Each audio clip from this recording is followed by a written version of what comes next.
He wore dirty clothes, with traces of unpainted paint still on his face, and actually barged into the interview for a job with an annual salary of $1 million. The supervisor who recommended him was stunned on the spot. The company's boss looked at him with disgust, unwilling to even glance at the man's resume. The man didn't apologize for his sloppy appearance. He looked at everyone sincerely and said, "I was detained overnight last night for failing to pay a traffic fine, so I didn't have time to change my clothes." Hearing this, the boss's expression turned even colder, and he casually threw out a tricky question. If someone came to an interview without even wearing a shirt, what would you think?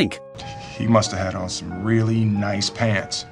This humorous answer amused the boss, and he passed the interview. But a bigger challenge lay ahead. There was no salary during the internship. How was he going to support his family? After thinking hard for a long time, he still didn't want to give up this opportunity. The next day, he started the internship. The company's requirements were extremely strict. Only 1 out of 20 interns would be kept. He arrived earliest every day, and had to complete 9 hours of work in just 6 hours. Also, he could pick up his child from school 3 hours early. The manager gave him a hard time at every turn, only assigning him errands like fetching coffee every day, but he never complained. One day, when he called an important client, the client demanded that he arrive at the office within 20 minutes. He rushed out immediately but ran into that difficult manager again, who forced him to park his car first. By the time he finished everything and arrived, he was already late. Misfortune never comes alone. The last piece of equipment was broken, and no one bought it. The father and son couldn't afford the rent and were even kicked out by the landlord. After ending up on the streets, they took refuge in a public restroom. That night, as they sheltered there, someone knocked on the door. The father covered his son's ear with one hand, and braced his foot against the door. This tough man finally broke down and cried at that moment. The next day, he went to work as usual. After work, he took his son to the shelter. Late at night, he put the boy to sleep and stayed up alone to repair the equipment, reading by the faint light from the window. By day he worked furiously, racing to secure a bed at the shelter each evening. He buried himself in hard study and finally faced the crucial exam.